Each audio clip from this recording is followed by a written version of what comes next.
Bom dia, pessoal, estamos aqui novamente com o programa A Festa, o quadro Fazendo Direito. E a nossa convidada da semana passada, nós recebemos algumas perguntas sobre a entrevista que ela nos deu de telespectadores nas redes sociais durante a semana. Então, nós a convidamos novamente, ele é Vitoriano, está aqui novamente com a gente, vai falar um pouquinho sobre imposto de renda. Bom dia, pessoal. Vamos falar um pouquinho aqui sobre isenção de imposto de renda, né? Quem que não é obrigado a pagar imposto de renda? Para início, a gente sabe que a tabela do imposto de renda, ela é progressiva. Quanto mais você ganha, mais você paga. Você prefere pagar mais ou menos, Anne? Olha, que pergunta difícil. Olha, eu prefiro pagar mais. Pagar o imposto não é bom, mas é melhor você ter motivo para pagar do que não pagar, não é verdade? Então, assim, se é progressiva a tabela e quanto mais eu ganho, mais eu pago, então que eu pague mais, isso vai querer dizer que eu vou estar ganhando mais, né? Então é mais válido do que não ganhar. Então que a tabela vai, se você ganha mensalmente, recebe até R$ 1.903,38, você é isento, você não é obrigado a declarar o imposto de renda. Até 2008, mesmo quem não era obrigado a pagar o imposto, era obrigado a declarar, a entregar a declaração que se chamava DAI, né? A Declaração Anual de Isenção. Essa declaração já não existe mais, mas se você supera isso, você recebe mais que R$ 1.903,98 por mês, aí você já entra numa alíquota ali que você começa a pagar 7,5% sobre esse rendimento seu, sobre esse ganho seu, seja salário, seja venda de produto, seja o que for a sua renda, então você vai pagar esse 7,5% e aí vai progredindo, conforme mais você ganha, mais você vai pagando, o percentual aumenta, chegando até a 27,5%, que é quem já recebe aí a partir de R$ 4.664,68. E na soma, se você pegar esse primeiro índice aqui que eu falei, que é o 7,5%, a isenção, no caso, é até R$ 1.903,98. Se você multiplicar isso por 12, vai dar um pouco mais de 22 ou 24, não me lembro, R$ 1.000. Mas você tem que observar que se você tem um ganho de emprego, você tem salário, mas tem uma outra renda, de repente você recebe um aluguel ou outra situação, você vai pagar se superar R$ 28.559,70. Então você vai somar tudo que você ganha no mês, seja de salário, seja de rendimento de investimento. E se superar esses R$ 28.559,70, você vai estar obrigado a pagar imposto de renda. Eliette, esses valores aí de salários, eles são, esse cálculo é feito baseado no teu líquido ou no bruto? Então, na verdade, esse percentual, você vai pegar o bruto, vai tirar o percentual do INSS e ainda vai abater também R$ 179,71 por cada dependente que você tem. Então, se você tem 2 dependentes, você vai multiplicar 2 por R$ 179,71 e abater do seu bruto, abater primeiro o INSS. Tirou o INSS, o que restou, você vai abater R$ 179,71 multiplicado pela quantidade de dependentes.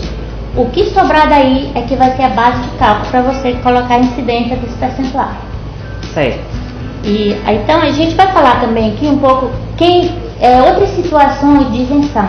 Uma das que tem uma lista enorme sobre doenças, algumas doenças graves te isentam de pagar imposto de renda. Eu vou ler aqui porque eu não decoro esses nomes, né, de doenças, são bem complicados.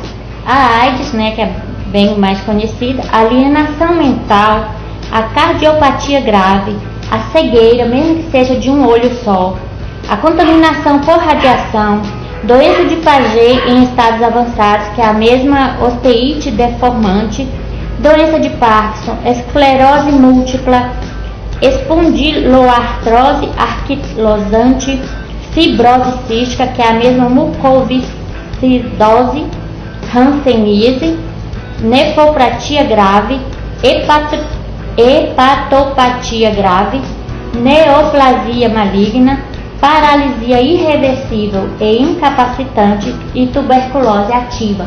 Se você tem uma dessas doenças, você não é obrigado a pagar imposto de renda. Agora observe, se você tem uma dessas doenças e você recebe pensão, ou é aposentado, ou reformado, se você tem uma dessas doenças e tem uma atividade, de repente você tem um dinheiro aí de um aluguel, ou você ainda é autônomo, você vai pagar. Você só não paga tendo uma doença dessa se você viver de benefício. Então, se você tem o seu rendimento do seu próprio trabalho, digamos assim, ou mesmo de uma renda, você vai pagar. E tem mais alguns investimentos que são isentos. Por exemplo, a poupança. O rendimento de poupança, você está livre de pagamento de imposto de renda. LCA, que é a letra de crédito do agronegócio, a letra de crédito imobiliário também, você não é obrigado a pagar imposto sobre o rendimento dessas aplicações. Resgate de FGTS também. Restituição do imposto de renda, porque quando você gasta com certas coisas que o governo deveria estar proporcionando isso para você, você ainda tem que desembolsar, como educação, saúde, você gastou com essas coisas, então você tem um dinheiro a restituir. Esse dinheiro que você restituiu do ano passado, você não é obrigado a declarar, você é isento de pagar imposto de novo em cima dessa restituição.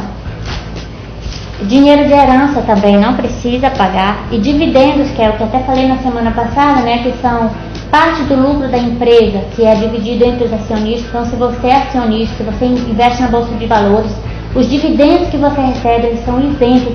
Gente, é muito bom ganhar dinheiro na Bolsa de Valores. Eu queria ter um quadro aqui só para isso, porque o assunto é muito extenso. Então, as pessoas confundem, né, a Bolsa de Valores com cassino, mas tem a forma de ganhar dinheiro na Bolsa de Valores sem esses riscos. Então, o dividendo você não paga também. Bolsa de estudo de pesquisa a título de doação e venda de imóvel único. Se você tem só um imóvel e vendeu até R$440 mil, você não vai precisar pagar. Agora, se você tem mais de um imóvel e vendeu com ganho, digamos que você comprou por 100 mil, vendeu por 130 mil, sobre os 30 mil que excedeu o valor do seu custo, você vai pagar imposto de renda. Se não é um imóvel único e passou de R$440 mil. E detalhe, esse dinheiro aqui de herança, de dividendos que eu falei, você não paga imposto sobre eles, mas você é obrigado a declarar. Se você movimentar R$1 que seja, menos de R$1 que seja na Bolsa de Valores, o governo já passa a te olhar com um olhar diferente. E aí você vai ter que declarar, mesmo que seja lá em bens de direito, para mostrar, eu tenho esse bem, eu tenho esses ativos aqui na Bolsa de Valores.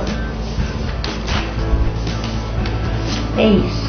Aí, aproveitando ainda o gancho da questão do imposto de renda, eu queria que você explicasse aqui pra gente quais são as despesas que a gente restitui.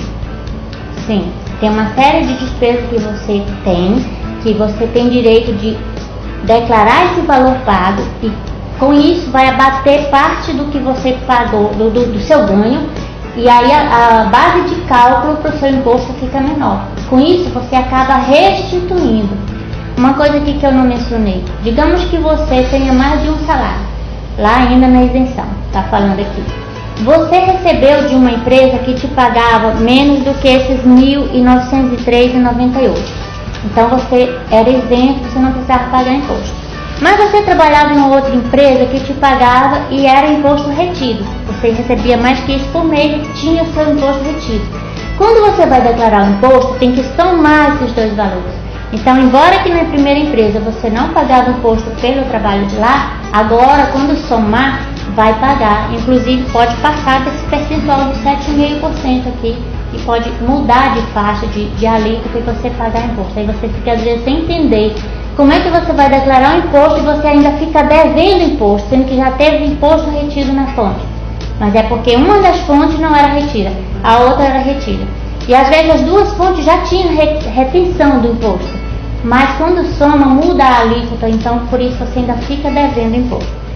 Agora voltando lá para que a gente estava falando, a questão da restituição. Então, quando você gasta com instrução no Brasil, se você paga escola para o seu filho ou para você mesma, para alguém que seja seu dependente, você tem direito a restituir parte desses gastos. É instrução no Brasil ou no exterior, e lembrando aqui, não é qualquer instrução. Digamos que você está pagando um curso de inglês para o seu filho, esse curso não vai te dar direito de restituição. Mas se você está pagando a escola, fundamental, ou ensino médio, ou mesmo faculdade, você tem direito. pós-graduação também. Fonoaudiólogos no Brasil, médicos no Brasil, dentistas no Brasil, psicólogos, fisioterapeutas, terapeutas ocupacionais, médicos no exterior agora, esses todos que eu li no Brasil e no exterior, pode ser também médicos, dentistas, psicólogos, fisioterapeutas, terapeuta ocupacional, fonoaudiólogo, hospitais, clínicas, tanto faz ser no Brasil ou no exterior, laboratórios, planos de saúde, pensão alimentícia judicial, pago a quem reside no Brasil ou a quem não reside no Brasil.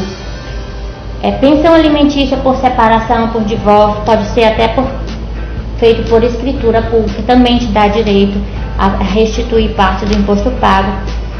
A previdência complementar, tá? E aqui a previdência complementar, vale até falar que existem dois tipos, né, de previdência complementares, a PGBL e a VGBL. A PGBL, além de ser isento os ganhos dela, você ainda parte do que você investiu, você pode abater também para restituir, né? Então é bem interessante. A contribuição para as entidades de previdência complementar fechadas e de natureza pública e o Fundo de Aposentadoria Programada Individual, que é a FAP. Também se você gastou com advogado, seja no Brasil ou no exterior, engenheiros, arquitetos e demais profissionais liberais. Aluguel de imóveis, se você paga aluguel, você pode declarar também para restituir parte disso. Antes, até ano passado, a gente podia restituir também aqueles gastos com previdência social que o patrão depositava para a previdência em função de ter um empregado doméstico. Isso acabou, tá? Não tem mais. O administrador de imóveis também, se você paga para ele, o corretor de imóveis, arrendamento rural e alguns outros. Isso porque, né, a Constituição fala no artigo 6 que são direitos sociais: a educação, a saúde, a alimentação, o trabalho, a moradia, o transporte, o lazer, a segurança, a previdência social, a proteção à maternidade, à infância, assistência aos desamparados, na forma da Constituição. Então, sim, a gente tem direito aos benefícios que deveria o governo estar dando, e mesmo assim a gente ainda desembolsa para isso, como a educação, como a saúde. Então, isso te dá direito a restituir parte do que você pagou. Eu espero que o programa de hoje tenha esclarecido as dúvidas e as perguntas que a gente recebeu no decorrer da semana. Muito obrigada, Eliette, pela participação. Até a próxima. Agradeço.